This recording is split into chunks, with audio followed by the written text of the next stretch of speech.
Can you tell this is like the first time that I'm ever doing a video cast or a Google Hangout or anything like that? Of course you can. No, So it's going so smooth. yeah, no, it's wonderful. It's wonderful. This is actually very professional. I feel like Conan O'Brien or some shit like that. But okay, so this was actually originally going to be just Chris, but then we decided, well, let's go ahead and get a panel together. And of course, because Chris dictated, that's why we have a video podcast. So, so there we are. So what we're gonna do first, just we're gonna go around. We're gonna go with Gaymer, and then Chris, and then Stroop, and then Griffin, and then Kirk. Just each of you, just kind of give us a brief introduction. Say who you are, where you're from, and how long you've been with the site. Okay, well, my real name's Chris, but I just go by Gaymer in the community. Uh-huh. And I started a site in 2003 called Gaymer.org, which is how I know most of these people. Griffin, I actually have known since 19 something early. We've been lifelong friends, and we played video games together very early on. So we he and I played the early Atari stuff. I'm just gonna leave it at that. Okay. Cool. So Chris? My name is also Chris from Greensboro, North Carolina, and I've been a member of Gaymer for about 2 years. No, that's pretty much me. Cool. And we'll just kind of go on to Stroop now. My name is also Chris. I was Strooper 1 on Gaymer. I joined about a year and a half ago, maybe 2 years ago. It seems longer, but I was a moderator for the site in the later days, and I ran the community nights in the later days as well. Cool. Griffin? I'm Griffin. I live in Russell, Kentucky right now, but I'm originally from Atlanta. Like Chris said, we grew up together and played a lot of stuff early on. So I joined Gaymer. I don't know if it was right around the time when it started, but I think he was getting it going, and he wanted me on there. So we would test out some things and interact with some folks. So I know just about everybody here from online, Okay. Xbox Live days, things like that. Cool. So, Kirk? Yeah, fun. I'm Kirk. I'm from Houston. I think I got on Gaymer about 6 months after he started it, maybe. And yeah, that's about it. All right. So, I hear there's a party going on somewhere over there. Does anybody have like a bunch of kids running around? Yes, they're running around in the background. Oh, okay. I'm trying to muffle it here, but it's not not working too well. Oh, that's all right. It's always a party when Gamer.org is involved. So. So everybody, like, does anybody have any time for video games right now? Because I personally, like, I haven't turned my 3DS on in like a couple of weeks. But has anybody been playing anything lately, or what was the last thing everybody played? I'm playing through Fable 3 right now, because Xbox is doing the Xbox Live Bold games for free, and I downloaded Fable 3, and I'm playing through that right now. I just got my first STD on the game, so that's exciting. But other than that, nothing really. I play a little bit of my 3DS, but Xbox is my go-to system. Cool. You said an STD? Yeah, you can get STDs from prostitutes. Oh, wow. So, I married a prostitute and then got an STD. Oh, wonderful. Yeah. Can you ever can you shake that off? Can you go sleep at an inn and you're all clean or whatever? Or? I have no idea. I contracted it last night, and I have no idea what the long-term repercussions of an STD on Fable 3 is going to be like. I know. But you could probably like troll people and just like sleep with people online or something like that, and just spread your STDs all over the place. you can. That's a good message. You can marry other Xbox users and have children with them, or give them your STDs. Oh wow! Oh, I'm gonna cry. It's a gift that keeps on giving. Exactly. So that's what my gaming life has been like lately: STDs and giving it to other Xbox users. Wonderful. Okay, so Chris, North Carolina, Chris, tell us about. I mean, do you have any time to play video games? I know that you work a lot and you're actually doing a lot of modeling. So, do you have any time for gaming right now? I still do. I actually just finished Fatal Frame 4, and that was pretty interesting. So you imported that? I did. Okay. And it was pretty cool because like one of the characters uses a flashlight as opposed to a camera. Yeah. And the entire time I'm just like, how is he using a flashlight to take pictures? Like, that's not okay. It was a good game, though? It was good. It's really good. The story is kind of like, it's set up like any other Fatal Frame game. Yep. Cool. And see, Griffin, you have the big Galaga shirt on there. Are you a big retro gamer? Yeah, I just in April got into MAME and emulators. So I've got a PC hooked up to my home entertainment system, and I'm running a front end called Hyperspin, which basically controls Nintendo, Genesis, Super NES, N64, PlayStation, and then I've got every arcade game that was ever released. So I've been playing through just some crazy stuff. You know, of course, old school Move Patrol, Pac-Man, things like that you play in the arcade, but then some other stuff that, you know, wasn't very regionally available to some of the arcades that we used to play in. And then, of course, once I got a little older and wasn't in to actually go into the arcade, some of the games that came out later on, you know, if it was ever in the arcade, I've got it on my PC. And I've also I like sports games on Xbox, primarily football. So I play a lot of NCAA football from last year. I haven't got Madden or NCAA from this year. Just it doesn't seem to change from year to year, so I skip a few years, you know, just to not have to drop $60 a year on a game that doesn't seem to change much. And then I've got a couple of kids who are heavy into Minecraft, so we've played a little Minecraft, played, what's the new Luigi Dream game? Yeah, the Dream Team, played a little bit of that, so I'm trying to stay current with them, but I also like my Pac-Man marathons. Awesome. Yeah, he has a pretty badass setup at his house. So how often do you, well actually, I'm gonna skip over to Kirk, but before we do, how often do you get to go over there and game together like that? Who, Griffin and I? Yeah. Well, we grew up together in Atlanta, or Georgia, where I am now, but he moved, he's a butthole and moved to Kentucky. So we no longer get to game. Yes. Yeah. Yes. Okay. So the allure of small town life. So Kirk, what have you been playing lately? Minecraft on the computer mainly, and because I love the new Feed the Beast mod pack for it. Adds all kinds of industrial things and makes it a lot better. And then recently started playing Cube World, and they're still doing a lot of programming for it. And it's interesting. I mean, right now it's kind of at a standstill until they do more updates, introducing more game mechanics to it. But it's fun. And then trying to get in the habit of turning my Xbox back on every now and then. I've been downloading the free games like the Fable and all that. I just haven't really sat down and played. Well, I played Fable, but I haven't got an STD. I haven't been that lucky. Yeah, you haven't met up with Don't marry a prostitute. Don't marry a prostitute. It only leads to heartbreak. I think if we have like any morals from this video podcast, it's don't marry a prostitute.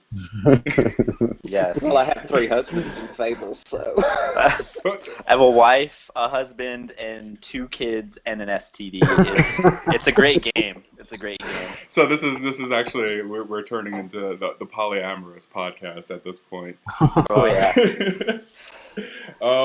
So how did everybody? I know that Chris kind of talked about it at first with meeting up with Griffin, but how did everybody get started with gaming? I know for me, it was sort of playing on the 2600 and Commodore 64. Just playing with those, and I just remember like cassette tapes and stuff like that. But how did everybody? What's your sort of like earliest gaming memories? Griffin and I think our very first game we really played together was this awful VIC-20 game that came on a cassette tape called The Caves of Kafka. And it was, do you remember that, Griffin? Oh, yeah. To load the game, you like hit play on the tape recorder, and then you have to like go play for 3 hours or something until it was done loading. And then you would come back, and it was so anticlimactic because it was just a bunch of pixels, and you didn't know if it was a wall or you, or if it was just really confusing. But it was fun nonetheless. Yeah. Yeah, I think it was like 5K. Oh wow! It still took an hour to load. How much RAM was on the computer? Was even RAM like a thing back then? I don't even think it had any. Was it just sort of like just the will of God that just promoted, that just kept the computer going or something like that? That was back in the days when computers hooked up to TVs. Oh, wow. Wow. Yeah. And I think the onboard memory was what, max around 64K or something like that. So, actually, I think Chris would probably be maybe like aiming at the youngest of us. Like, do you even remember that time? Do you have like any relics in your family of like, oh my God, there was a time when you actually used a cassette tape to use a computer, or how far back do you go? I definitely don't remember that. That's fair. My first game was probably that X-Men game that was on the Sega Genesis. The one where you could like pick all the different people and you would like fall and Jean Grey would magically come out of nowhere to save you. And I sucked at that game so bad. And my brother would always like get through half of it and I'd try to get through the last. I'm like, I'm sorry, I suck. I killed us both. We'll never make it. We never did. Oh. Well, who was your favorite on that X-Men game? Probably Nightcrawler, because I could just like, oh, I can't jump this. Boop, there we go, we're done. Here we are. Yeah. Keep on going. It's amazing to me that Nightcrawler hasn't been used as like one of the Marvel fighting game characters yet. It's because like he was one of the coolest ones on like the arcade game and then the Genesis games and stuff like that. So, but let's see. I think Stroop, we didn't catch you yet, so let's go to you. I definitely don't remember cassette game days. That really confuses me to even hear that. But my earliest memory is probably Paperboy on the original Nintendo. Oh, wow. My cousin had one, and I was completely envious of his original Nintendo, and I'd go over and play Paperboy and Duck Hunt. Those are probably my earliest memories. Awesome. A video game, anyway. Awesome. And Kirk? The original Pong, where it was its own little individual console with the little turn knobs. And, Oh, I remember that too. And then, of course, the original arcade games where you actually had to go somewhere and plop in a quarter. And then, of course, the Atari 2600. And God, I think I had, at one point, 120-something odd cartridges. And God damn, it won't work. The cartridge blow. Yeah. A friend of mine had the Commodore. It was kind of interesting, and I remember playing Pickaxe Pete. Oh my which God. Was, yeah, it was a fun little That game. was on the Odyssey too. Oh, it was? Yes, that's the Okay. system I had. Okay, well, I was wrong then. But then my best friend growing up had an Apple IIe, and at some point I had gotten a Texas Instrument computer. And so when you're learning at school, because I was in fourth grade when they introduced computer literacy to school. We were learning on IBM stuff, but then my friend had an Apple, so that was a whole different language. And then Texas Instruments, what my grandparents thought was a great gift for me, completely odd language, and it had the cassettes, and then eventually the cartridge, and all that weird stuff. But yeah. Awesome. So Gaymer, I remember reading some of like the origins of Gaymer.org that back when you had the idea to actually put the site together, it actually kind of arose from a date that you were stood up on. Was that like the moment that you had of like that people can be gay and play games, or was there a moment before that where you had sort of like that there's sort of like this identity out there of a group of people? That was the night. It was on my birthday too, which made it burn even worse. So after I realized he wasn't showing up, I went on. It was some online. I think what's that really? Evercrack. Or I don't know. Do you guys remember that game, EverQuest? Yes. EverQuest. Yeah. I think I went on that to just kill the heartbreak of the night, and so everyone kept, it was faggot this and a bunch of age jokes, and then I'm like, I wonder if there's like a community somewhere online where there's like gay people. So I hit Google or actually I don't know if Google was around back then. Some search engine. Alta Vista. And I couldn't find anything. There was one site called Gamers X, I believe at the time, but they weren't. I think they were gay friendly, but it didn't really you couldn't tell, and it didn't suit what I thought needed to be done, and that was a very clear, definitive voice saying yes, we are gay, we are gamers. So that night I was like, all right, I'm gonna do it if nobody else will. So it's probably going to tank and nobody will show up, but luckily it turned out a little better than that. Well, up until a year ago. Yeah. So, Chris, North Carolina, do you what was the moment like for you when you actually put the two together of gay and gamer, and what led you to the site? It was actually probably about halfway through college, and I was just starting to of course, get through college and realizing that I'm losing friends because everybody's busy trying to graduate. And it was difficult because, I was still playing games, but then had no one to play with. So, I just Chris said, Gaymer, I kind of Googled, was oh, is there something for me out there? And I found the site, and I was like, oh, awesome, I can do gay and gaming and still be a complete nerd and not lose any of my credibility. So, so I was. Cool. Griffin, I know that you and Chris, Gamer Chris, are lifelong friends. So did he kind of just drag you into this at day one, or what? How did you get involved with By this? the way, you should know he's straight. You're making us sound a little gay for each other with that intro. Oh no! The subtext is already there. I'm just. He loves me. That's the way it's always been. I don't remember day one starting on the site, but I do remember the community was just getting started, and so there were a couple of nights where he was like, log on so it looks like somebody's on. But just being on a few times, and contributing to some of the conversations was intriguing too, and of course I wanted to support him and let him know that he would always have at least one member. But no double meaning there. But then we started meeting. I mean, we were playing Xbox Live, and I can just remember some of my most memorable gaming nights were playing Rainbow Six with Kirk and Chris, and who else was in that? Russell was there. Yeah, Russ. I mean, there was just such great great late nights and early mornings that we played that game. So it was a lot of fun. Awesome. And Kirk, it's not so hard to log off. It was hard to log off. Yeah, I mean, yes.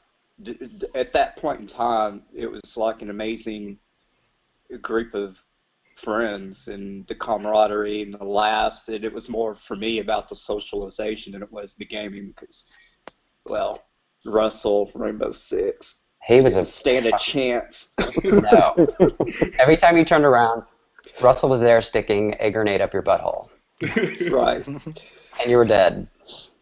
But I forget exactly when it was, because I bought Xbox the day it came out, and I was a beta tester before it went live for about 3 or 4 months before it went live.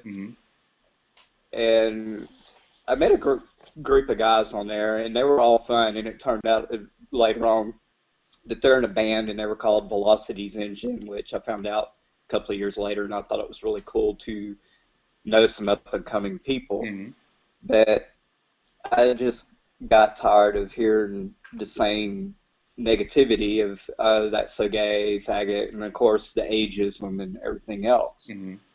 And I happened to be trolling the Xbox forums, and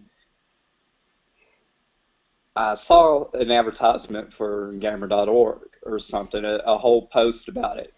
So I kind of looked at it, read it, and then went online to find it and joined. And then, of course, like, I don't know, within hours that post had got removed by Xbox because of violation of services, because gay and all this shit. Yeah. But it was okay for them to allow posts in a derogatory sense, and that really set off a lot of issues for me, and that's why I guess grabbed a hold of Gaymer.org and just latched on it in over time, got rid of all the straight people that were negative on Xbox, and all my friends list is pretty much nothing but gay people now, and, well, one straight Griff. And how many girls do you guys play with? None. None. I have some girls that are on my friends list. I just never see them, and and basically they're the ones that I ended up going to high school with that found me on Facebook, and I'm like, yeah, okay, I'll add you, but don't expect me to play. Well, we had Lexi for a while. We had a couple of lesbians on the site that played. Lex was there, but she went, to college and was not around as much. It's hard to be in college and maintain any kind of gaming life. Or did she got in a relationship that took a lot of her time too, if I remember right? You know how those lesbians are in their relationships. One date and they're moving in. Yeah. You bring the U-Haul to the second date, I guess. Right. So, Stroop, how did you put the two together, gay and gaming, and how did you find the site? Well, I guess, I don't know, I've always been friends with the gay nerds, and I've always kind of fit into that criteria, that designation, I guess. And I had done a Google search for gay gamers, and I didn't really know the word gamer existed, so it was kind of a shock when I found it.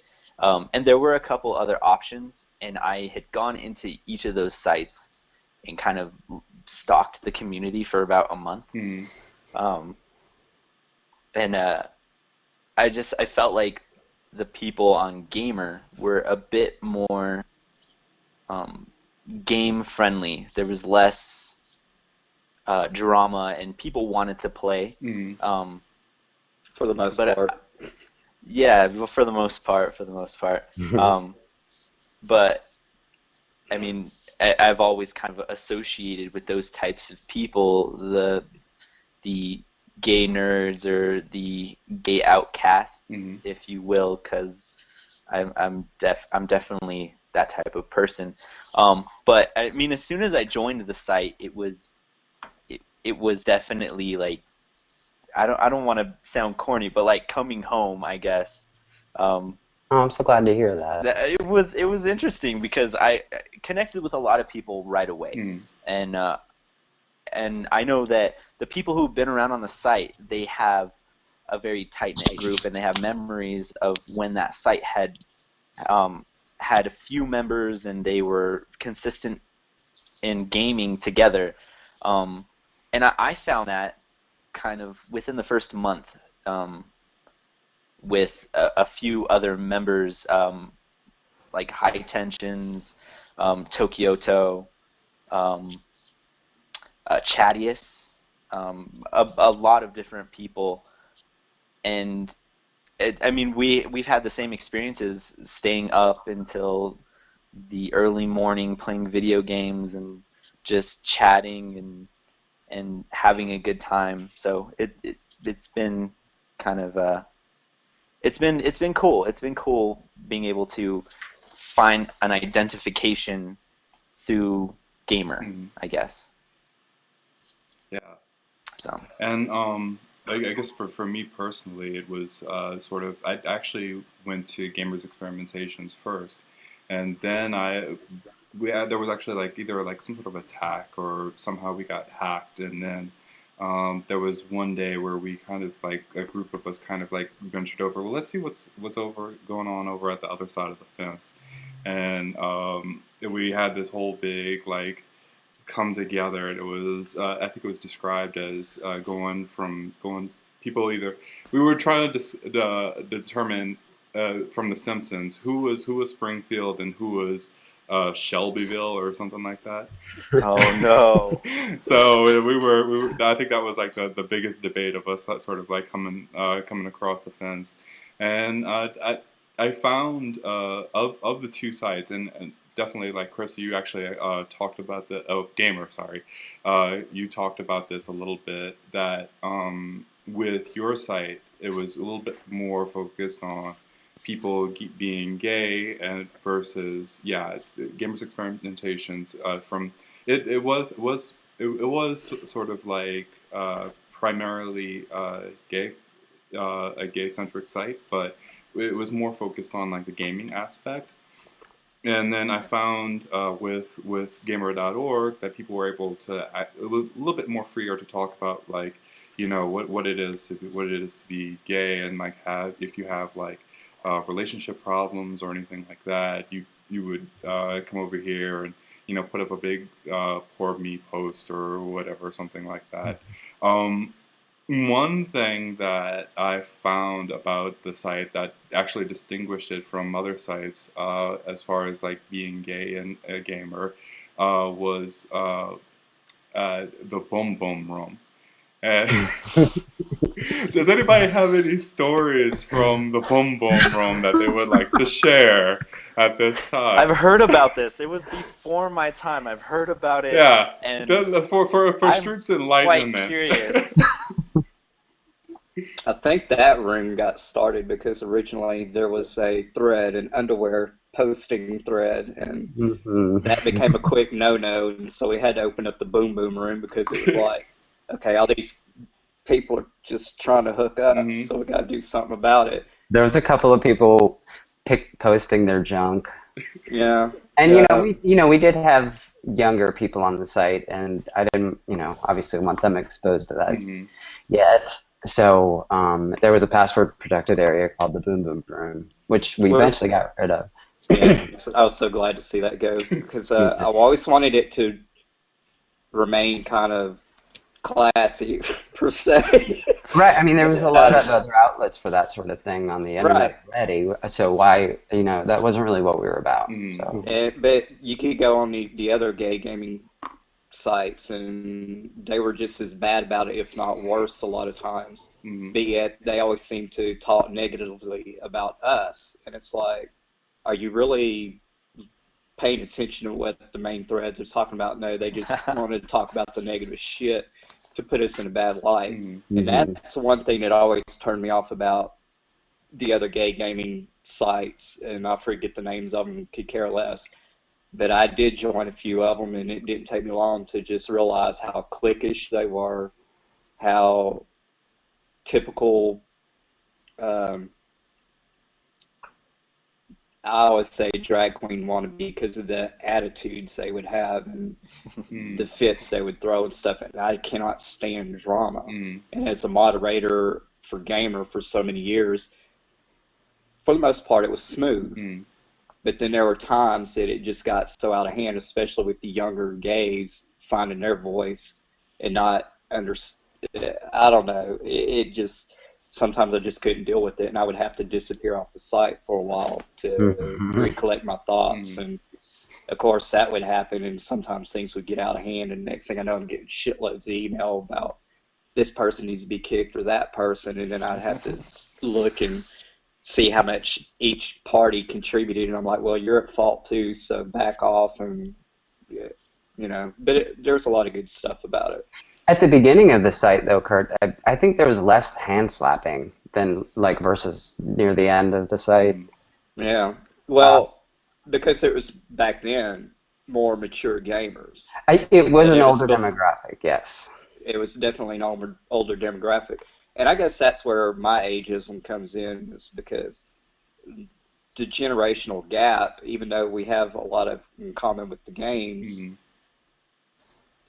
the generational gap of they didn't have the struggles we had, so they don't have quite the respect or the understanding of what it was. Or the understanding of what we went through, and that's the way the site was laid out, and they just come in all guns a-blazing, and it made interesting times, that was for sure.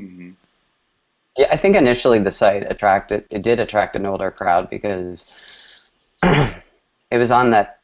I mean, there was gaming in the 80s and stuff, but back in 2003, it's not that the internet was new or anything, but it wasn't. I don't know. How would you describe the internet back in 2000? As prevalent? People didn't have as much access to it? Right. Especially the younger crowd. Yeah, especially the younger crowd. And this is nothing against younger gamers. I want that pointed out because, you know, they were every bit as welcome as anyone else. But it did attract an older school of gamers because we had been gaming for however many years, 10, 15 years prior to that. So, and I think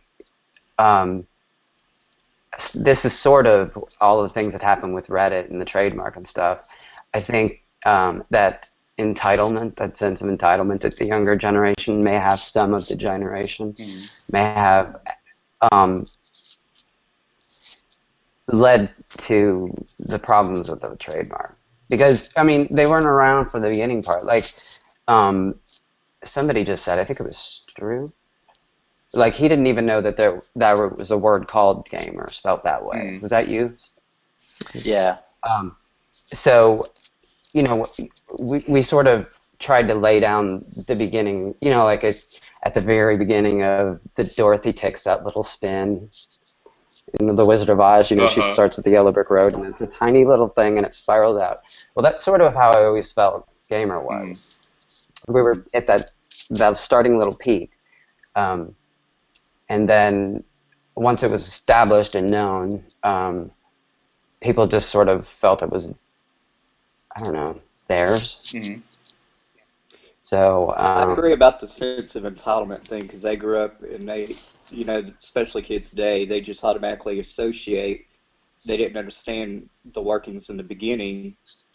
That the whole Reddit thing just really pissed me off, because to this day, not one of them, not the owners or whoever, not the forum starters, and definitely not the followers, have taken responsibility for their actions.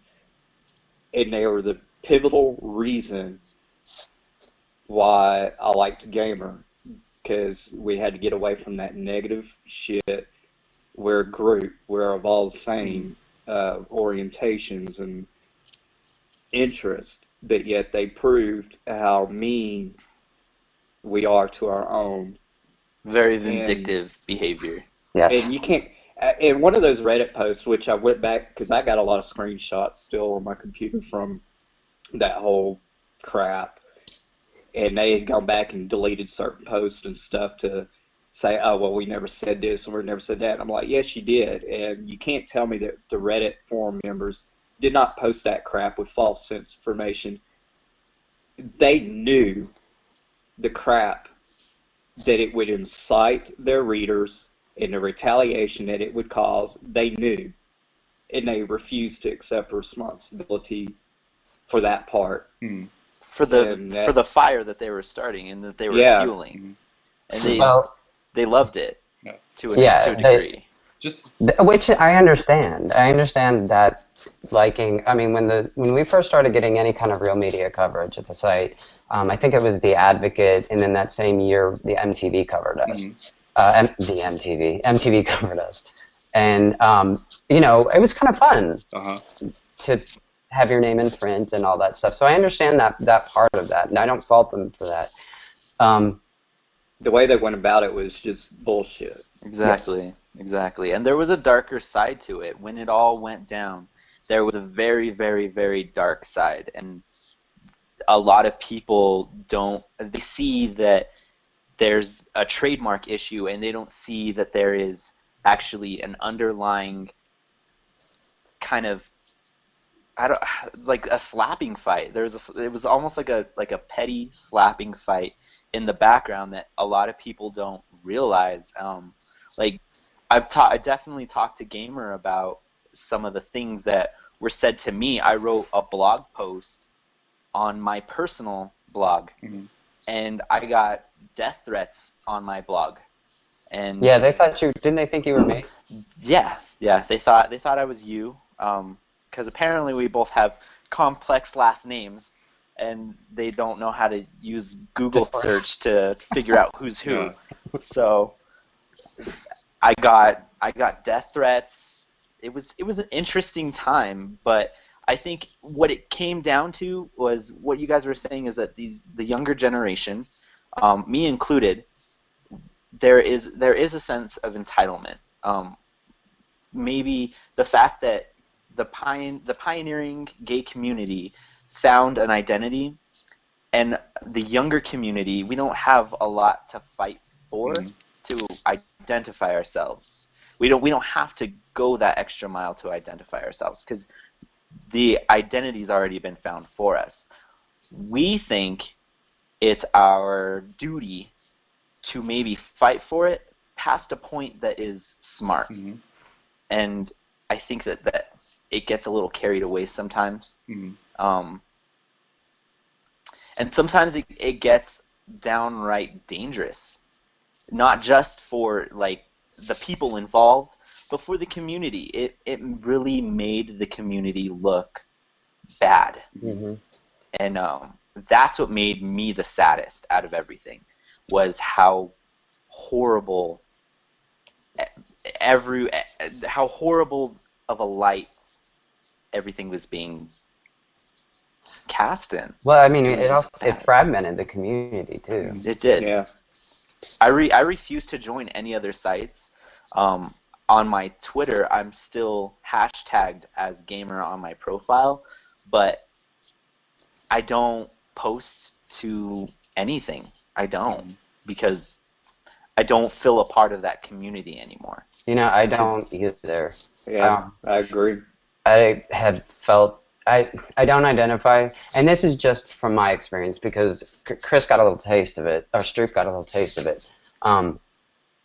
The death threats and the nastiness and all that stuff. I mean, that was, I didn't really have, except for, you know, I didn't have that many people in my corner really.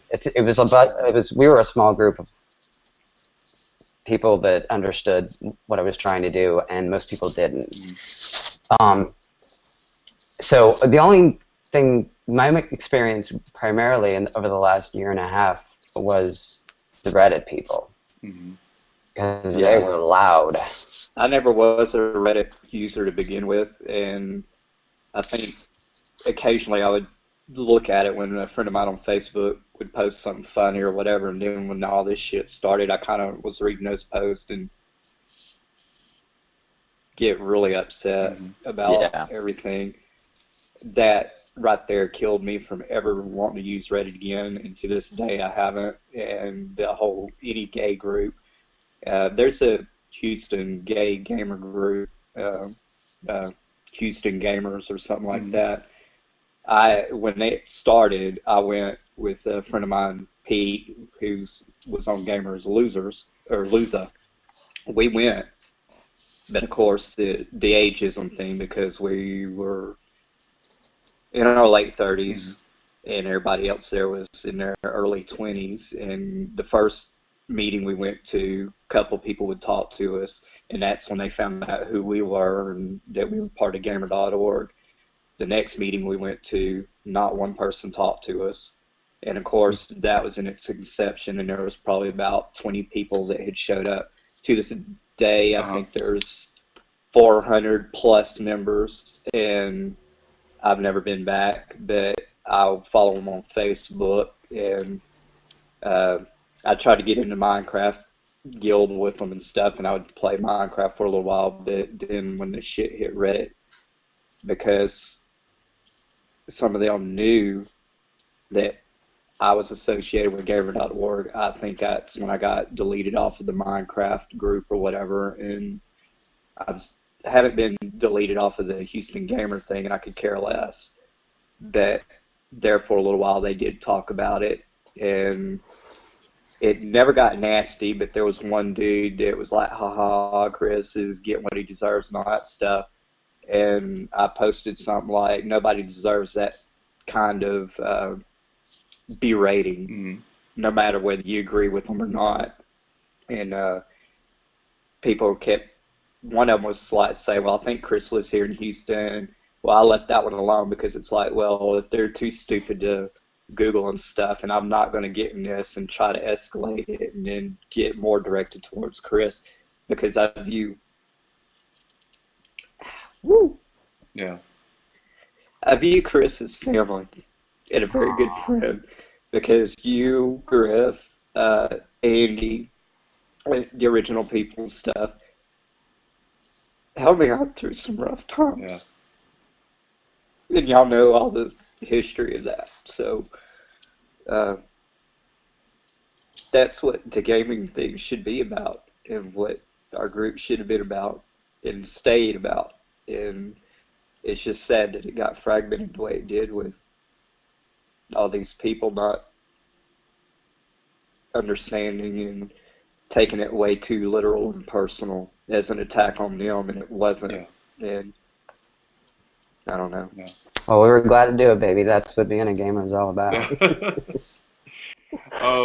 So I wanted to actually bring North Carolina Chris into this, because we talked a lot about like the ageism and stuff like that. And I know that you were with the site only like a couple of years there, but you do have like a lot of I like see you post every now and then. You actually post a lot of stuff from like Paris is Burning, so like like sort of like the general overall, like the gay community in general, like we have the sort of like tendency to have like shade and like treat people differently, maybe with the ageism and stuff like that. So what is your take on all of this? The whole thing was, it was messy, but just so very unnecessarily messy. Like, when people started arguing, it was kind of like they lost like the fact of community and instead fought for their individuality, and that's when everything kind of got lost. Like, everything broke up, because like people started to like lose the fact that like, hey, we're a community, like this is what it should be about, but instead people just kind of made it about them, and knives and daggers and swords and everything just went flying, and it really hurts, because like, just as Gaymer said, like, when you fight for something and you work for something and then it's taken from you, it sucks hard. And it's just worse because that didn't have to happen. They didn't seem to grasp the concept of sharing, I guess. That's what it... Well, I don't want this to be an attack on Reddit either, though. I definitely goofed up and did not do my homework. But how I should have handled it was just to contact the mods from the Reddit community directly. I didn't know at the time that what I knew, which was about this much, is that, like, let's say the bigger media companies like Time Warner or whatever, when they sent out a cease and desist order, stuff just magically disappeared and everything was fine. And I was like, oh, well, that's what you do.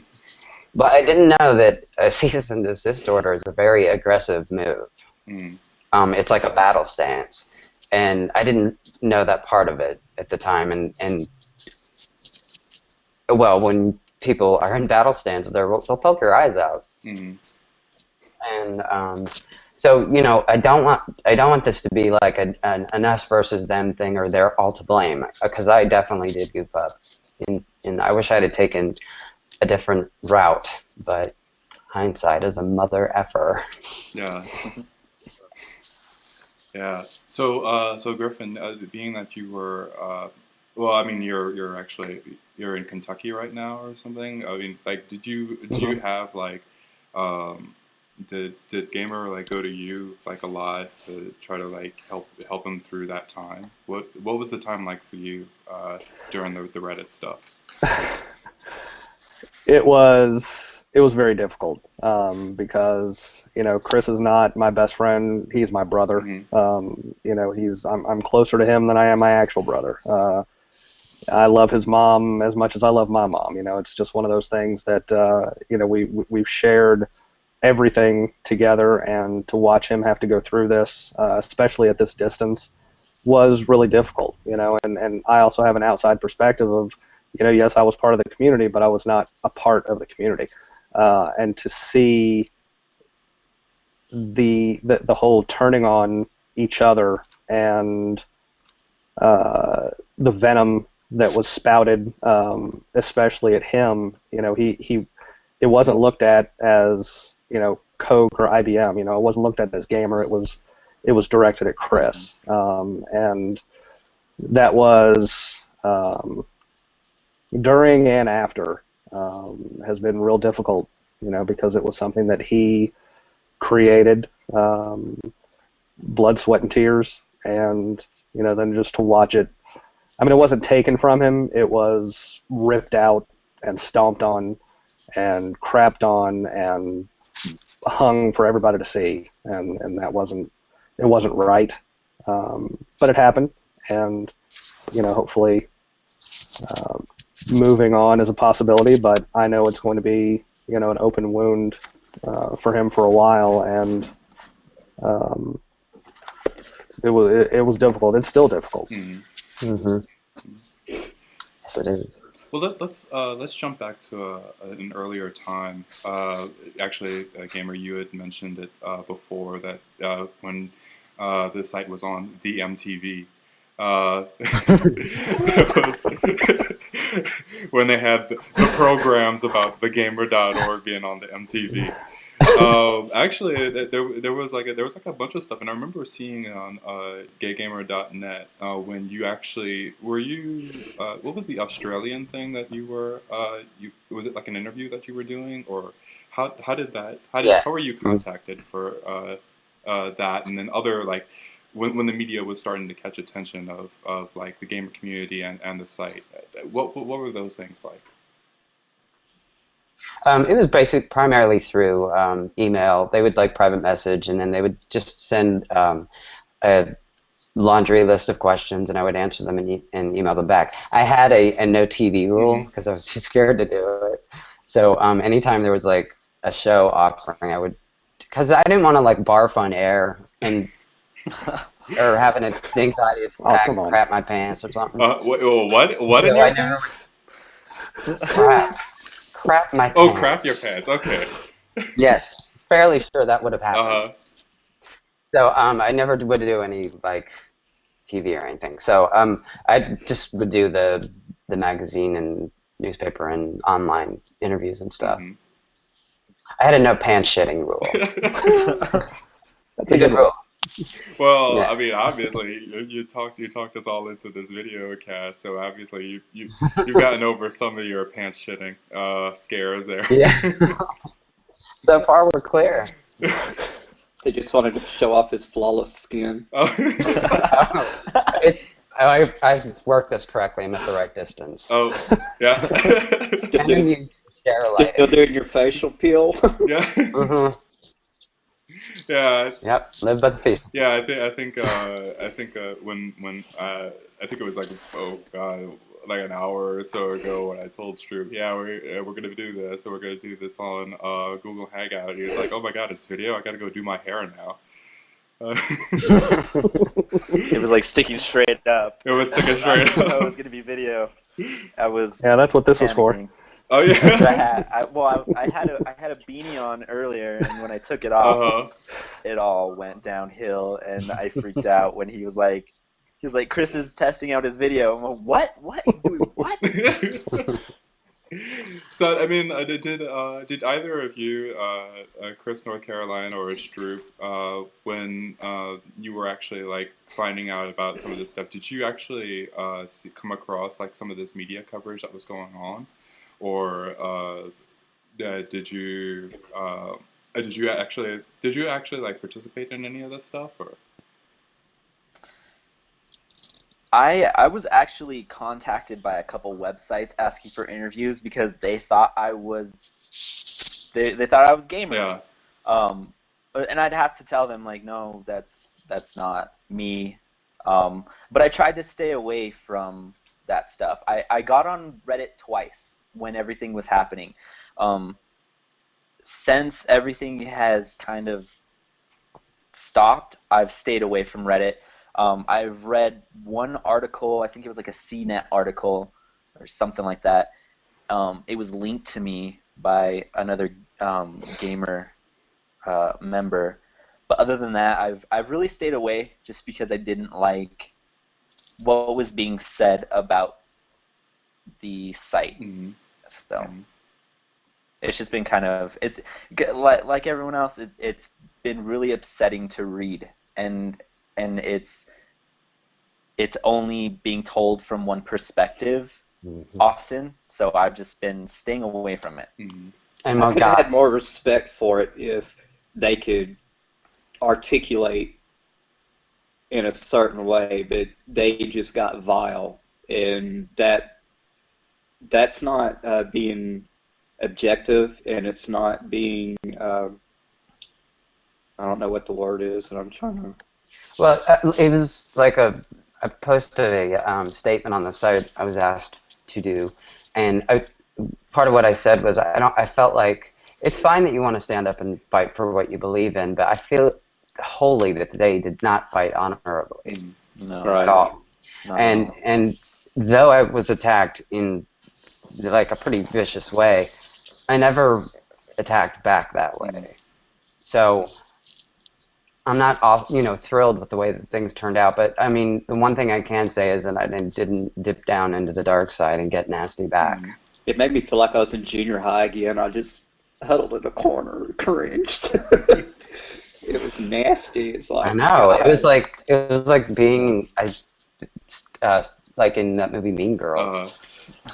It was like being against a bunch of Regina Georges. I got sassy right back with some of the people. Some of them, like it got to the point where I hit a breaking point, and I don't like feeling bullied or I hate bullies in general. It's like it's the most frustrating and angering thing, and when I feel like I'm being backed into a corner, I get angry, and I don't just sit there. I don't want to say attack back, but I will let you know that you're bothering me and that I don't like you. And I definitely when people weren't hiding behind the Tumblr anonymous option, I would definitely send them an email back and tell them that they don't know what they're talking about, and that I did not appreciate what they were saying or anything like that. I was pretty vocal. Mm-hmm. I mean, Gaymer knows I was pretty vocal. I definitely would strike back. I wouldn't go to Reddit and trash people because that's petty and stupid, but I would take to my social media and let them know what I thought. But here was the bite on that. No matter what you said or how politely you delivered your side of the message, And this is why I learned not to read comments or the little feedback section. No matter how you tried to slant it to be softer or more palatable for them, it didn't work. And the flaws came out every single time. I mean, you could sit there and say, I did apologize to them on Reddit. I said, I'm sorry that, you know, I've hurt anybody here if that's the case, but, you know, this is how I feel and this is what I'm standing by.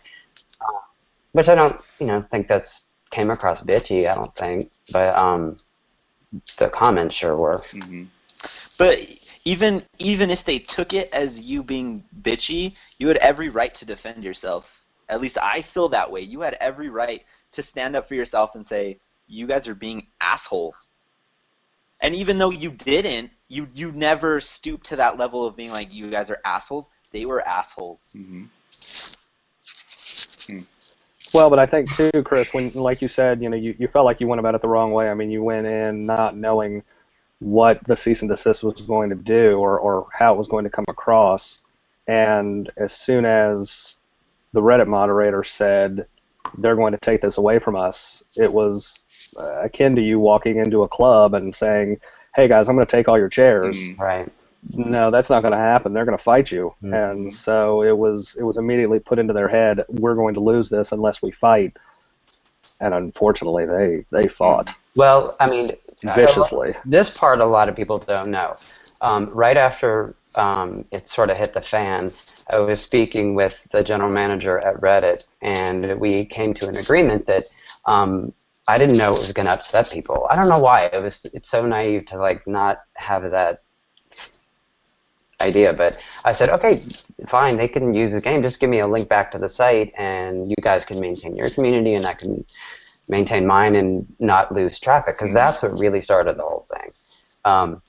Because I was losing traffic to the site, and I wanted to bring some of it back. And their response was, no, we don't want that deal. We're not taking it. We're gonna try to get the. They just wanted to. Yeah, it was like, no, we don't want it. We're going to crush anything and everything that involves your group, and that's it.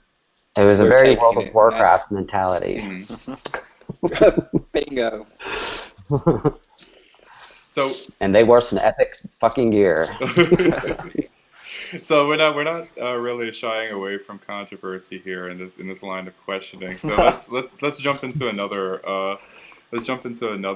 little, I guess, a little hot spot. Actually, something that might have inflamed some of the controversy surrounding the Reddit thing. I remember you had a Gaymer. You had a pretty I want to say maybe not so popular take on the state of gay pride right now. Do you want to like kind of voice your side of that, or just? Well, yeah. I boycotted. Well, I had an article up. It's of course not there anymore, but I boycotted Pride last year because some of what was going on tainted my viewpoint on the gay community. Just, you know, even locally here in the bars, it is like being in Mean Girls. And it's relatively new for me because it didn't used to be. Back in the 90s, it was not that way at all. Yeah. We were all sort of one community, and lesbians hung out with gay boys, and gay boys hung out with lesbians. It just seems so separated now.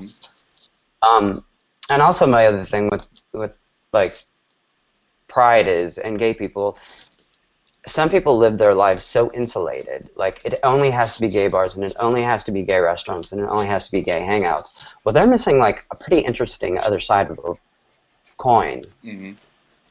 There's life outside the gay bubble. A pretty cool one. And they're missing knowing a lot of cool people. But, yeah, the gay community has become, I don't want to say cliquish, because that sounds like a high school term, but it is. It is. It really is. I guess the best way to describe it. It's like, remember that game Red Rover? No. Where, like, you would hold hands and try to break through. Well, that's what it felt like to me. It felt like trying to break through this chain of like people, and nobody was letting you through. Mm-hmm. You know, I think I just reached my breaking point with it, and I was like, that was my actions speak louder than words. Well, let me ask you this: what is Atlanta's gay pride parades like compared to what they used to be? You know, I've never been like a huge political person, so for me it was just a drinking holiday in my 20s and 30s. But as I've crept a little bit past that, you know, I understand a little bit more about the history of it, and you know, the pioneers, let's say at Stonewall, who really put up one of the first fights.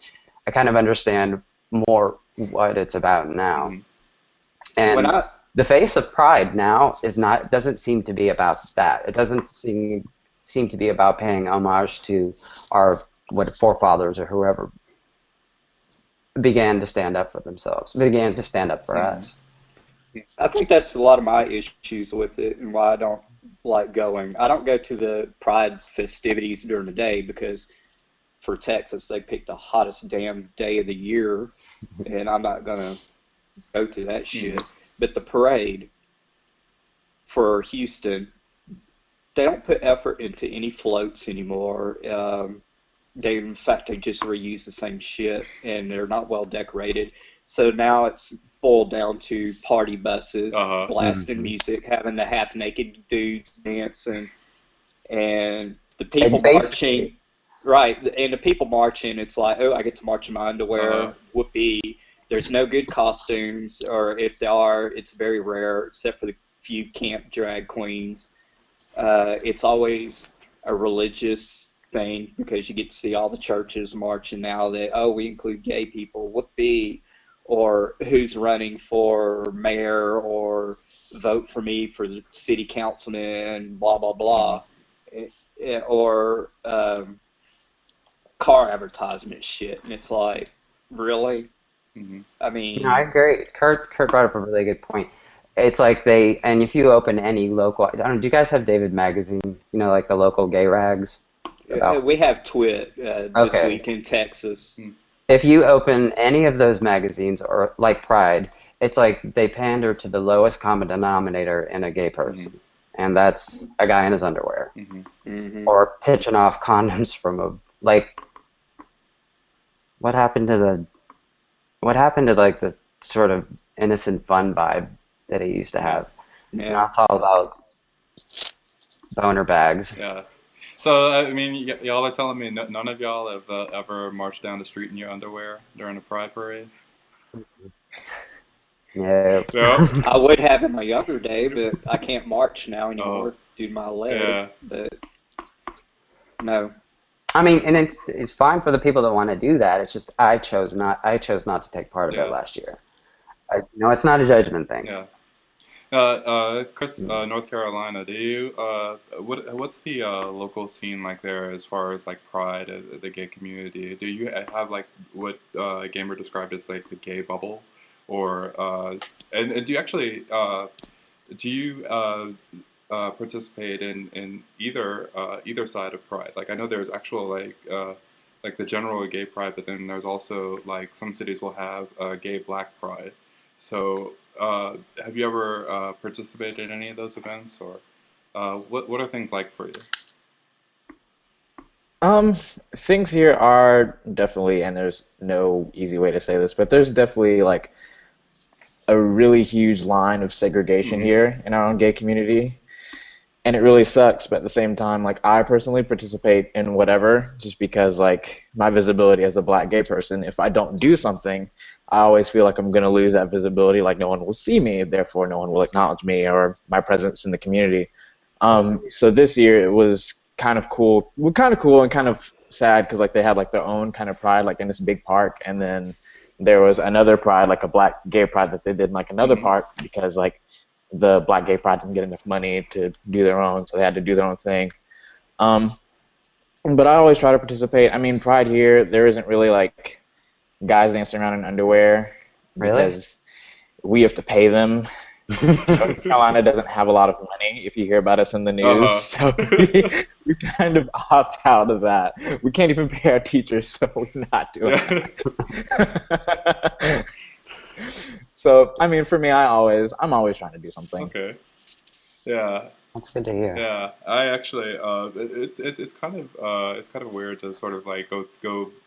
Like I usually like travel from the New England back home to Louisiana. I usually like jump. I usually actually go to Atlanta a lot, and I just see like they'll have like some local thing like local ads pop up, and I think there was one about like oh it was like it was some sort of campaign you guys have going on over there like Georgia's not buying it, and is it like human trafficking or something you guys have a problem with? Have you is it something to do to you? Go to the airport. Yeah, I swear to God, they play this ad all the time. It's usually it's oh God, I'll have to Google it at some point. And I mean we're on Google Hangout, but I'm not gonna like jump in between windows here. Maybe I should just do it on my phone. Human trafficking, Georgia. Where's the problem? But I don't know. Well, if it's a problem, I'm blissfully unaware. You're blissfully unaware. If it's a problem. They just did a huge bust on human trafficking here in Houston, and it was linked to Atlanta as well. Oh, really? Yeah. We'll see. I think what Gaymer did, he probably before the actual like problem he had with his webcam, it was actually like him trying to shoo away some of the people that he has off in another room somewhere. He's the center of human trafficking. Don't get that rumor started on the Oh internet. God, no. Man. Okay, yeah, it was completely, yeah. So, yeah, Stroop. If you want STDs, go to Stroop. If you want human trafficking, go to Gaymer. True. Virtual STDs. Virtual STDs. Virtual STDs. Because I thought you were being literal at the top. Oh no. Gosh, no. Yeah. So I hope the people watching this didn't tune out like. Yeah. Right. Oh no, I think everybody is like chomping at the bits right now because we already gone on our screw Reddit riff, and then now we screw Reddit, screw Gay Pride, and now human trafficking. We're all at the center of that. Feel free to edit some of that out. Love Reddit. Yeah. Wait. I don't want it to be a Reddit bashing session though. I want that to be, at least from my perspective. I don't hate them. I don't like how they handled the situation. But they were well within their right to do with what they did, and they fought for what they believed in. And had I had the funding, my lawyer and I had a very good strategy lined up. But I just couldn't take the chance of going $20,000 in debt on. Because anytime you go to court for anything, there's a possibility you'll lose. Right. And to me, I couldn't do it. I couldn't reconcile that. Yeah, I think that one thing that I kind of took away from that situation was there was like a big disparity as far as like the older crowd, where like you're actually funding a lot of everything out of your pocket. Some of the stuff is like crowdfunded, but in the way of like actually going to the community itself and asking for PayPal donations, versus like the younger crowd, they can either they're on Reddit, and Reddit's like this sort of super network where everybody's a lawyer somehow, and or some other thing, or like with GamerCon, like Gamer Connect, GamerX, they start up a Kickstarter, and then because gays and games, here's $100,000. I mean, it's not as simple as that, but certainly like the access to resources in between like the older crowd and the younger crowd, I see that there is a sort of a disparity there. And it'll come up for them too. You wait in a couple of years, or if it even takes that long, where somebody tries to infringe upon Gamer Connects. I'm sure they're going to trademark it at some point if they haven't already. Wait till somebody tries to open a site called GaymerX, and it's, let's say, naked gamers. Mm-hmm. You know what I'm saying? Something along those same lines. They'll face the same thing. Yeah, too. because the original intention of the trademark itself, like a lot of people really don't believe in, or maybe they're kind of in denial of the actual like derogatory way that the name gamer can be used. I remember from back in the day that there was actually a definition thrown out there that gamer, in terms of, it can be somebody that does play games, but it can also be somebody that it can be used in a homophobic way, where it's actually somebody that actually just sucks at games. So Yes. so what was some of the challenges? Like, what was the actual like sort of like original intent? Because you talk about like naked gamer or something like that. What were some of your fears that you were trying to sort of like fight off, and sort of like the abuse of the name gamer? Like, it wasn't just the site, but it was the community overall that you were trying to protect. Right. Well, when you start something quite by accident, but when it takes on momentum and people are enjoying it, and the community is feeling tight-knit, you have a very parental feeling over the community. You want to protect it. And especially when, like, the MTV and the other stuff started to happen, I felt like, oh, what if like a bigger company tries to swoop in and somehow snatch it or something? So that's why I had a trademark. So I knew we'd always be safe from that. And the reason I was concerned about Reddit taking clicks away is because it was so primarily self-funded. Like those Reddit site like Reddit, they're sort of pre-formatted, and you just pick your topic and it sort of formats itself for you.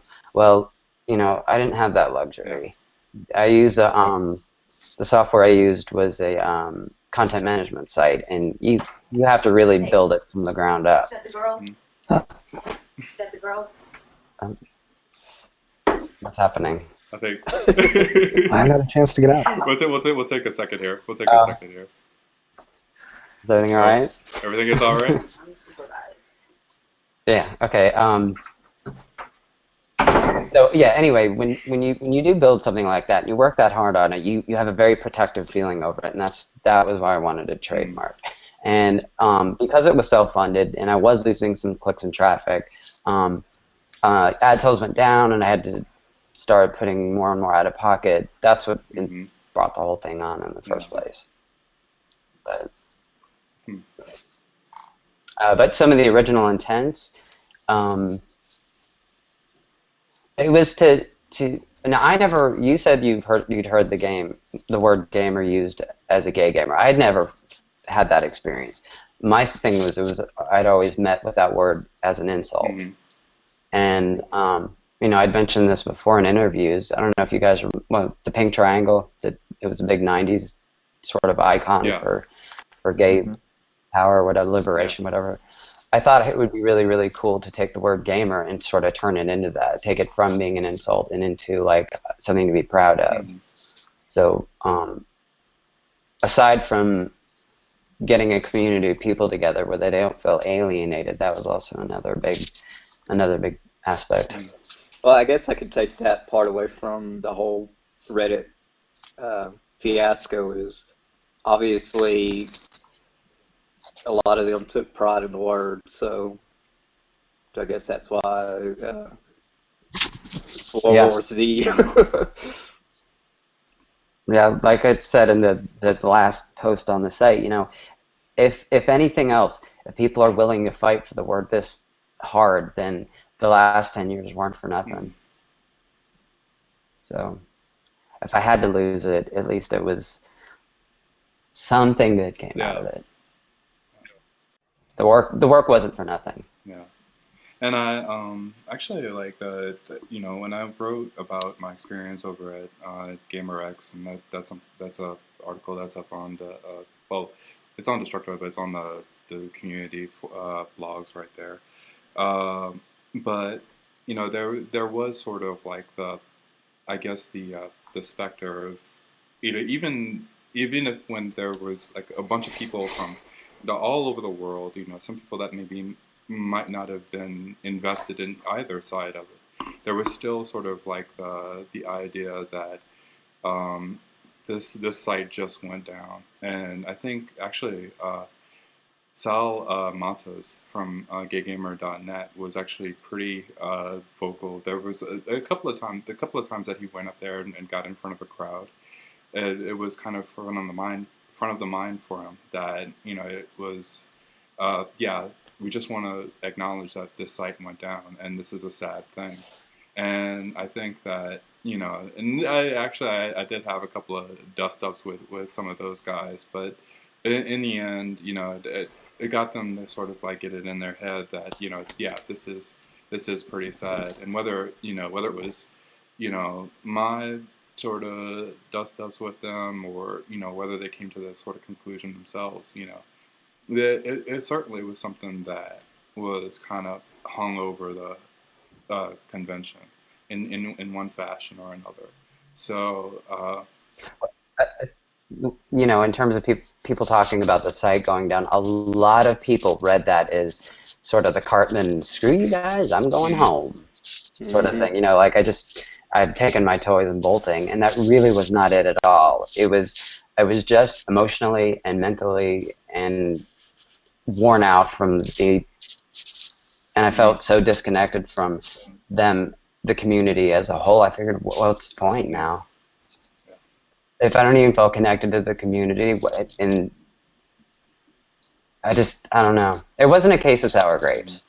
It was just, I was emotional, wired down, and I didn't feel passionate about it anymore. Well, there's a point where sometimes you just gotta remove yourself and take a break and breathe and recoup. That's why a lot of times as a moderator I would have to disappear because it would become too much, because you were busy with school and some of the other moderators got busy with their lives and everything else, and it's like sometimes I felt like it was too much for me to handle on my own. Because you did. Like, well, let's just see how they can moderate themselves, because that's what the whole damn thing was supposed to do anyway. And the only time we would really need to step in is when they couldn't seem to figure out how to moderate themselves. Right. Now, Stroop, you just wrote for the site. Were you a moderator as well, or was that it? Yeah, I wrote and moderated for the site. And how was the crowd? I mean, of course you were closer to the end, so how was the crowd kind of like? Yeah. I mean, just in general, not so much like during that time, but how much was it in general? And then you can probably talk about during that time. I mean, we definitely every now and then would get a troll on the site, somebody who just wanted to be there to either cause issues, just all around bring drama, or just wanted like you guys said, they just thought it was a gamer dating site. But I was definitely of a different mindset. I was actually jokingly, well, it was meant as an insult. I was called the Batman of Gaymer before I was made into a moderator. And I definitely, because I didn't like bullies, and a few bullies would come on the site and they definitely would demand attention, and I would put them in their place. I would try to. I just kind of just sit them down and kind of bring them back to earth. And when I did it in a play way, though. I mean, because I remember not always. It was definitely if people got rude with me, I definitely. Oh yeah, I remember that. I would definitely get catty. I'd get catty back. I don't back down from a fight. But it was rare opportunities that I would have to go on the site and actually do moderating, and it was a fun site, and people genuinely wanted to be social, so it didn't really need it, like they said, it didn't need to be moderated, except in those rare instances when new people came along or old troublemakers got bored. Mhm. Yeah. Now, Well, what's going ahead? no, what I was going to say is because coming from, because I was on Gamers X as well too, but there was always, after I opened the site, there always seemed to be an us versus them. Do you remember that, Kirk? Yes. There always seemed to be an us versus them sort of mentality, which I didn't like. So I wanted the site to be about gaming, yes, but I also I wanted the members to have like, we would have like trivia nights in the chat room, and then later on I added little games and stuff. I wanted it to be social and like just like a fun. You know how like a movie takes you out of your life for just like an hour or two, and then you know come back to it. I wanted it to be something they could escape to and just have fun and goof around, and then go back to work. Yeah. Now, Chris, North Carolina, do you have any experiences with any bullies, either on the site, on any other sites, or like gaming in general? I feel like I did for a while. There would always be one or two guys that would be like, you know, you don't game enough, or you know, you don't play the same games as everybody else, so you're not really like a part of the community. And to which, you know, I would always dismantle them and be like, well, I clearly picked up the controller and I beat you, did I not? So, like, I don't know what else you would want from me. But there would always be like a couple guys that would always like, I guess for lack of better terms, like try it, which I guess is just the term. And I just never really like kind of like Shroop. I don't really deal well with bullies, and it's so well like to a point like I always try to find that one weak spot and make it much bigger than it needs to be, and that's usually usually just dealt with it then. Yeah, and what's that? Hit them where it hurts. Where it hurts. Yeah. What games would you beat these guys in? Like fighting games or? It started out with like I guess like when I did like the MAME emulator kind of things, like through your PSP, you can kind of play like the old school like homebrew, like the big brick ones. You could like homebrew it and pretty much like play like online with other people, and I'd be like playing King of Fighters like 97, and they'd always be like, "How'd you do that?" And I'm like, "I play this game like 13 hours a day. Trust me, I'm really good at this now." Yeah. So. Yeah.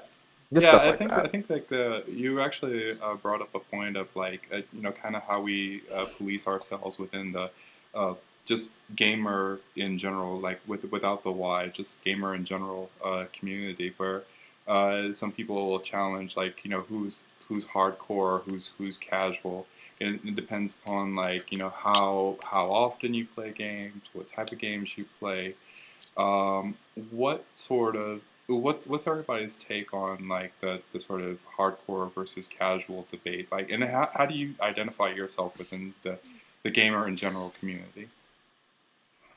Let me clarify first and foremost. The amount of video games that you play does not necessarily mean that you are a fantastic video game player. I play video games a lot, and I am horrible at them. I am not good at them. I play them because they're fun and they're enjoyable for me. So once that stops being enjoyable for me, I'll stop playing that game, whether that's the game of the month or not. I'm horrible at all games. But Russell, Rainbow Six. Yeah, 9 times out of 10, like when I'm playing like Smash Brothers or something, or a fighting game in general, especially when it's up against somebody cute, it'll be I'll basically be the loser, and then that 10th time out of those 10 times will be the time when I actually come back, and they'll be like, who the hell are you? And I'm like, well, I guess I play fighting games. There's the genre a roguelike where you keep on dying, but you actually get better every time you come back into it. So I was like, well, that's how I play fighting games. It's a battle of attrition with me. So, but Griffin, the hardcore versus casual thing. Like, what's your take on that? Well, as far as what I do, I'm more casual. Just having a family and job and stuff. I play iOS games when I can, and then when the evening allows me to take a few minutes off, then I'll throw on a football game or play something that just makes me feel, for lack of a better term, just makes me feel youthful and young. My kids definitely keep me in that realm, but there's nothing like playing arcade games that you played, when you were young, and just that feeling of like Kirk said, actually going to the machine and putting the quarter in and playing for 5 minutes, because like Stroop, I'm no good at a lot of stuff. I to this day can't get past the third level of Donkey Kong. It's just one of those things, but I love playing it. But I think there's, you need to find a balance, and the hardcore people who get really too into it and really spend way too much time are missing out on a lot of other aspects of life, and so I like to try to balance. Is anybody good at games on this panel? Like, Chris is the only one that said he beat somebody, so. The only thing that I will admit to this day that I have tried really hard at was Monster Oh, Hunter. really? Only because when the first game came when the first game came out, you're running around with a monster's like a dragon egg in your hands, and your friends are running by you and everybody's screaming, and after a while I got really good at running and screaming. So Running and screaming. To this day, that is my one stake to claim. I can take that egg and I can run, and you will stay and fight it. Well, that's not perpetuating stereotypes of gay gamers running and screaming. So Running and screaming. I guess I shouldn't say I'm horrible. When Halo 3 came out, I was fantastic. I participated in a couple tournaments. I didn't get very far, but I got into the tournaments. But it's hit and miss with me. Shooters are my thing. Don't get me into a fighting game because I will lose. Racing games are kind of hit and miss. And I've completed one RPG in my life. Really? The original Final Fantasy. Oh well, wow! I haven't beaten that one yet. I've beaten a lot of RPGs, but I have not yet beaten the original Final Fantasy. Were there any I believe I did remember there were a couple of guilds that came out of Gaymer.org, weren't there? Or am I just kind of imagining things? No, we had a guild for what was that superhero game? City of Heroes. City of Heroes, great. And then we had one, of course, for World of Warcraft. I think it was called the Alternatives. And our guild for the superhero one was Fruitopia, I think. I don't know, it was something fruit related. I think it was Fruitopia because I was a part of that for a good minute. Right. Who had Granny Tranny? Oh wow. Somebody was Granny Turns? It's not me. All my characters were cocktail names. Well, what was the list of your characters then? You had Blue Hawaii or something? Midori Sour. I think the main was a healer called Apple. She was Appleton. Nice. A green healer. Yeah. That was a fun game. I remember one of your characters in Warcraft, they made you change the name. It was a Bearded Clown. Really? Yeah, Bearded Clown. And they made me change Nuck and Futz. Yes. So there was some policing going on there. I mean, I didn't think Nuck and Futz was that bad. Yeah, there was that time. God, it was actually with World of Warcraft. There was I believe it was a girl or was it it was somebody that came to the board. Do you remember this, Gamer? That somebody came to the board actually asking for help because they were censored by Blizzard. Yeah, right. Do you remember the details of that story? Very, very vaguely. I think she, and I could be totally off on this, but it seems to me like she was vocal she was vocal in game about looking for other gay people to play with, and which was ridiculous because everybody knows that plays that game. Faggot is a stock insult. You see that in every other thing. So she's not like, she didn't type, hey, I want to play with some faggots. She was like, hey, is there any other gay people? And I guess Blizzard took issue with that. And that kind of blew up in the media a bit. Yeah. Let's see. There was a couple of other things that... But her intentions were, you know, came from the heart of a gamer. She wasn't trying to be a shit stirrer. Yeah. And there was a couple of things that Chris mentioned a few questions back.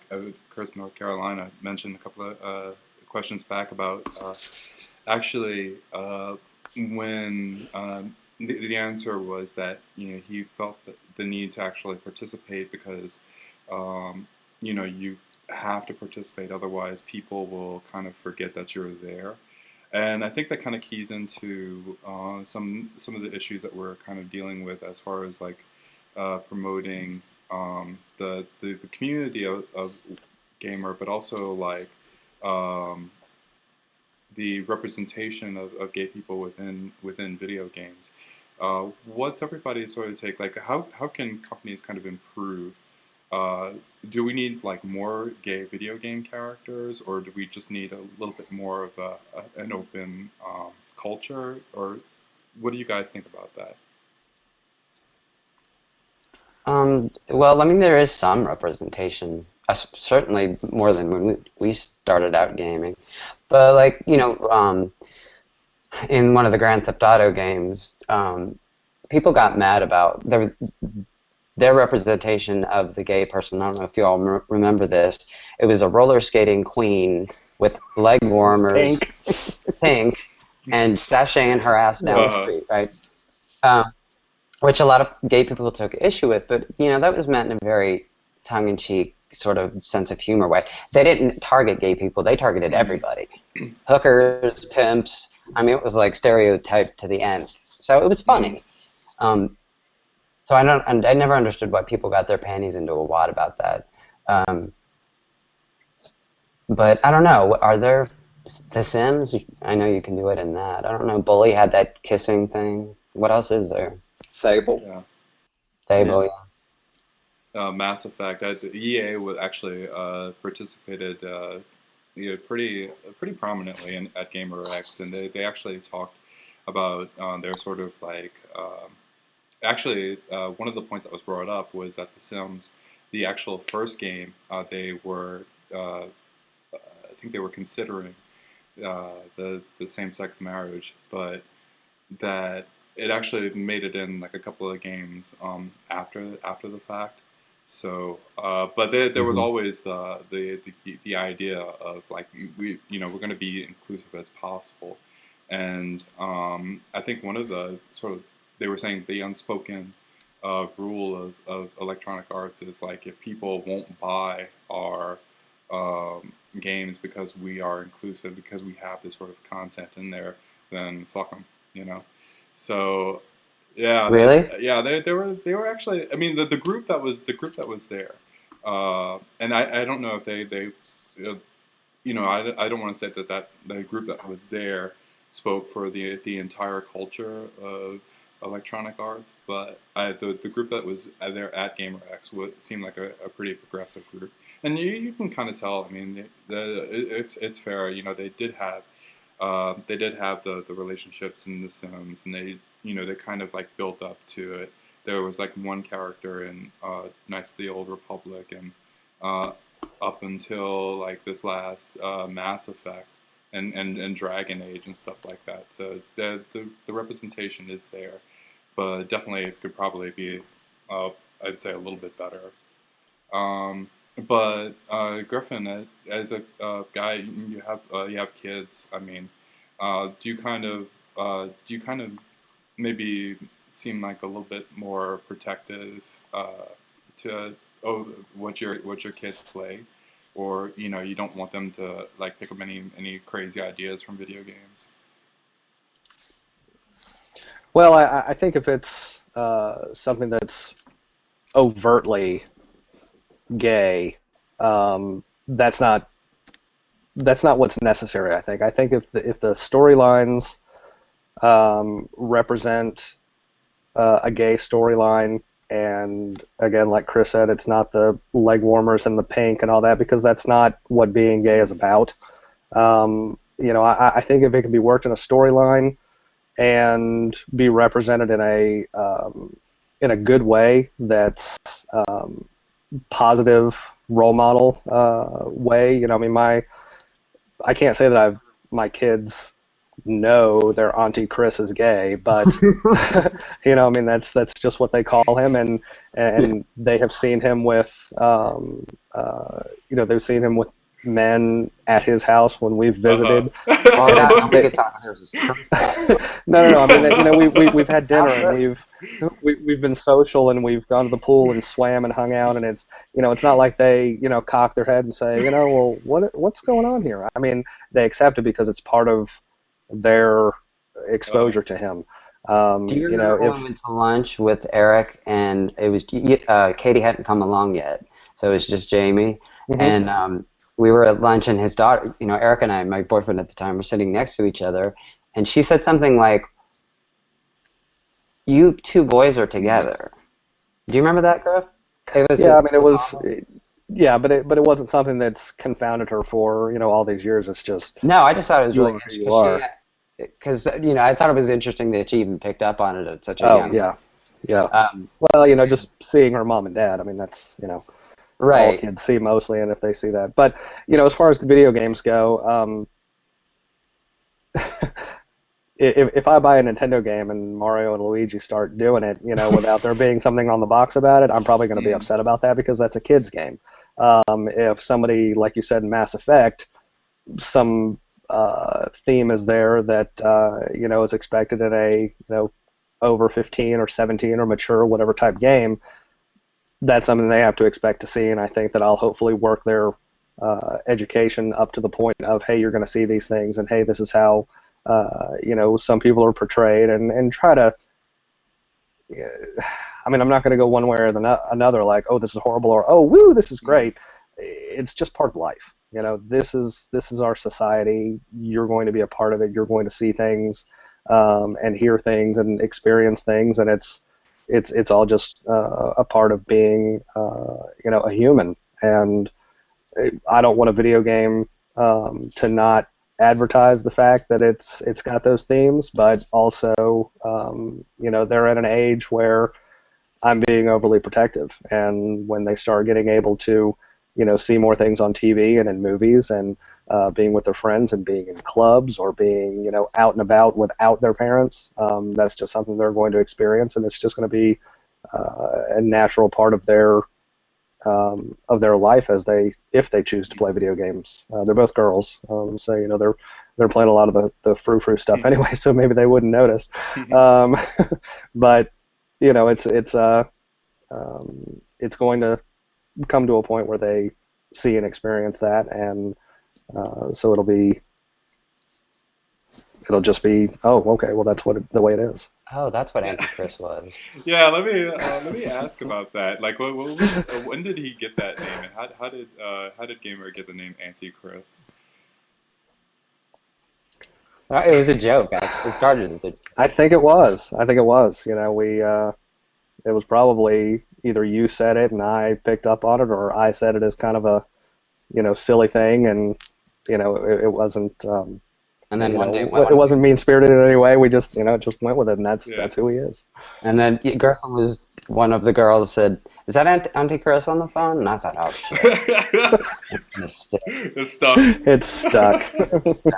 Yeah.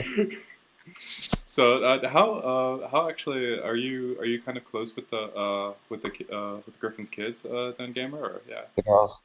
Yeah. Yeah, they come to visit like as often as they can, and we always hang out and like barbecue, and yeah, so we're as much as I can be with them living in Kentucky. But yeah, they're awesome. I love them. Does anybody else have like any siblings with kids? I have a niece myself that she's just turned 1 this past August. So actually, like the end of July. So does anybody else have like any kids within that in their life right now? Or I have two nieces and a nephew, and my nephew we recently got back in contact with because him and my oldest brother, his father, never had a relationship. But my one of my nieces has a daughter and two sons, so yes, I got a great niece and great nephews. They know me, and usually when they see me at my sister's or something like that, Jerry is with me, and they know, but they don't. They've never really. Well, my niece did, great niece did ask a little bit, but they pick up on it, and I think how you interact with them and around them with your boyfriend, your partner, or whoever is going to dictate whether or not they have negative connotations with it. Yeah, they're going to hear stuff at school and everything else, but their personal interactions is going to override any of that negative crap by far. Yeah, and I think actually, Chris, North Carolina, you can actually. What are the young people like that actually are in the mall that around you when you're at work? I mean, are people the younger people in North Carolina, are they accepting of gay people? Or I mean, I know you work at Hot Topic, so you kind of have a different crowd going in, but. I love this. It's an interesting place because like kids will walk in and they'll be with their friends and they all think they're really cool, and we've got like the one kid that's like the leader that's like, oh, that shirt's so gay, and like all of a sudden I pop out of nowhere and I'm just like. I'm kind of like, we didn't mean it like that. We're so sorry. We don't mean it like that. I'll run out, and I literally that makes my day. But I think like I have a niece myself, and we recently had to go pick her up from school because she got into a fight with another girl for like picking on like her lesbian friend, like saying all these slurs to her, and she got to a really big fist fight about it. And it was kind of like awkward because like I had to pick up like my niece, and I was kind of like, hey, you probably shouldn't do that, but you're getting ice cream for this. You will be rewarded for your great deed. We will. So I mean, it's up and coming. I think like of course like with Pride this year, there was a really huge young crowd, especially like in the transgender community. There were a lot of like the young transgender kids are starting to like up and come and like be out in the sun. So it's getting there. That is so great to hear. I mean, coming from well, those of us that are older, like the idea of somebody going to the prom with a boy, the same, like that was not even on the. I grew up back then at Walton. What would have happened if somebody went to the prom with their boyfriend? Bad things. Yeah, I mean everyone would have gone apeshit. The one open guy that I went to school with got beat up and left for dead in the ditch in front of the school because he was a little too open. And then there was the big stink about one guy we all knew, but he wasn't exactly open, but he tried out for the flag team. And when you're in a small redneck school in the middle of Bible Belt in Texas, and I don't know if you've ever heard of Vidor, Texas, but it's extremely white and racist. And no blacks live there because, well, that's a whole different thing. When he tried out for the flag team, it got so bad that he had to fear for his life, but eventually he was accepted, and because he was a popular guy, they got over it within a year or two. But me personally, I was always accused of being gay. I would get beat up all the time, thrown down stairs and stuff, and the teachers wouldn't do shit about it, and I ended up having to quit school for fear of my life. As Droop, have you had any experiences of putting people in their place over homophobia in real life? Or? Growing up, I didn't. My family always kind of, they always suspected. They always knew I was going to come out eventually. But I never really got bullied growing up. I was always quiet. I kind of kept to myself. It wasn't until I got a little older, started getting jobs and things like that, I had to work, that people would have comments. I remember one day I worked retail, and I was in the break room with my best friend, and she was telling me that there are more places in the United States where you can marry your cousin than you can marry the same sex. And I just so happened to voice my opinion about that being a little ridiculous. And someone reported me to my manager. Oh wow! And I got pulled into the office, and I was told that I should not be speaking about inappropriate things in the break room. And I basically said there wasn't a single thing that I said inappropriate. You can document it, and we'll definitely, that won't be the end of it. But there was definitely nothing inappropriate that was said. And I definitely, it was a bluff, because I know that if I were to have gotten written up or something like that, reprimanded for my conversation, there probably wasn't a whole lot I would have been able to do. But I'm not going to sit down and be told that my outrage over cousin loving over gay marriage is wrong. So I would definitely made it known. And I knew who ratted me out. I knew who had gone to management, so I may have made her life a living hell through little small things that I probably shouldn't say on the internet. But I just I've had more instances with women being small-minded with my lifestyle than men. Really? One of my best friends grew up in a very small, homophobic, racist town. He moved to Phoenix when he graduated from high school, and he credits me to changing his outlook on gay people. And I think that's kind of interesting that I actually have more straight friends than gay friends, and I find that interesting.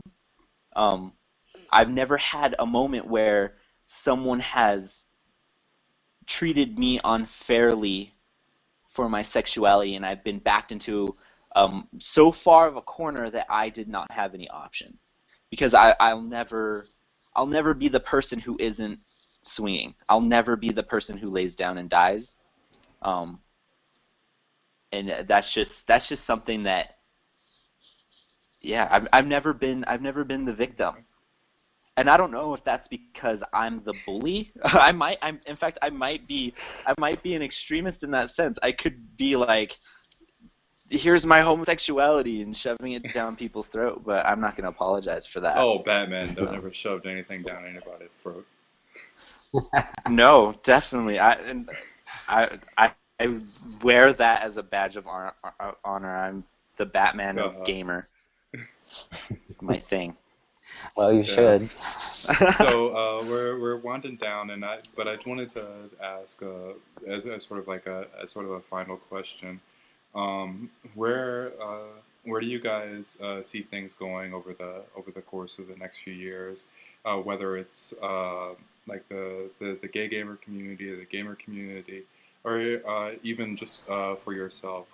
Like, can you kind of like give us like kind of an idea of like what's the next thing for each of you? We'll start with Kirk. Wow. Okay, we'll start. Okay, put your hands up. Who wants to go first? Nobody. Okay. Nobody wants to talk about the future. The future's scary. No, I'll start, I guess.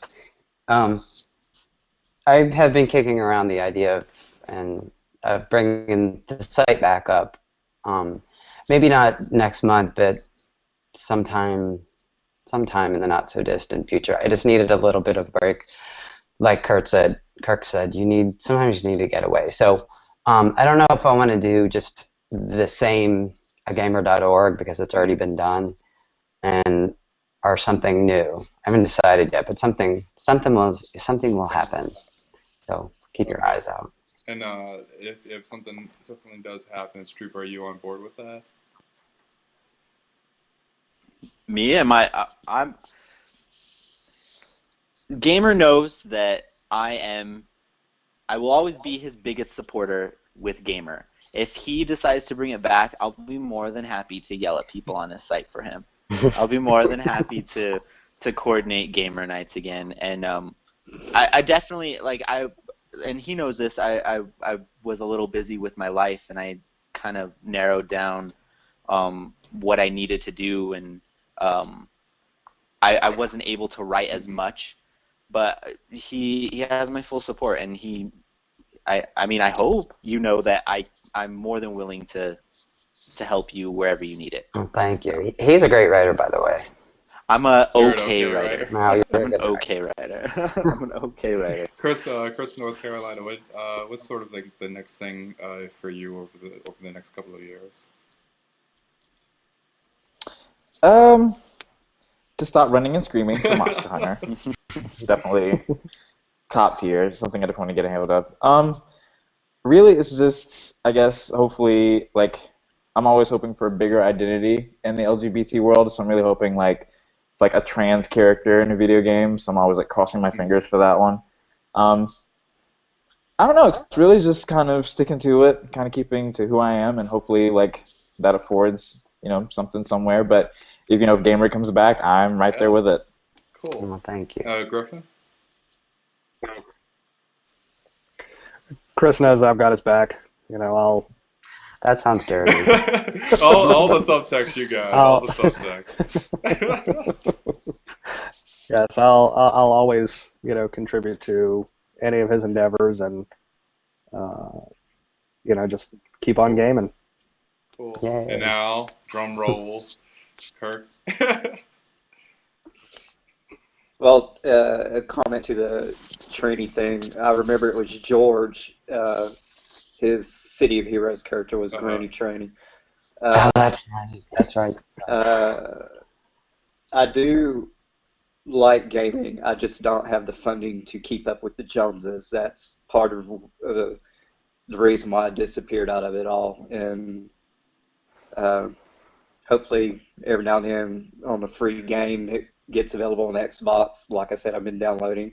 Some of us can get back in touch and do some community gaming again. And for a sign out, I really want to hear Michigan J Frog. Oh my God, I don't know if I can do that on the internet. Call me later. No. You know what? No, actually, I think this is the moment that we've all been waiting for. I think because this is actually the perfect opportunity. This is your big chance. So I need to know: do you have the goods? Are you going to go to Hollywood there, Griffin? Maybe not Michigan J Frog, but I do want to hear a little bit of the Streisand. Either Streisand or the Frog. You have to pick one of the other. I gotta do the. All right, I'll have to do the Frog. Hello, my baby. Hello, my honey. Hello, my ragtime meow. Fantastic. That was good. Love you, Kirk. You knew that was coming. You just had to have known. I wanted as should have done it with I should have done it with all the technical difficulties earlier. I wouldn't be on the hook for it. I know. Well, it probably would have been a part of that that post that I have to delete off of YouTube as soon as we get off. But I want to thank everybody for wow, this has been a great discussion, and hopefully we won't get too much flack off of this, but yeah, once again, just don't read the comments. Don't read any of the comments. No, I've learned that. Yeah, stay away from it. it. Definitely. I'll get on there and fight them for you. I'll be okay, the thank of you. the comment section. Well, let me. Please direct all negative. Well, I'm gonna. I was gonna say. No. Go ahead. I was going to say, yes, please direct all comments to him. He can handle them well. I cannot. Yeah. Oh, I'll fight. I'll fight for everyone. Yay.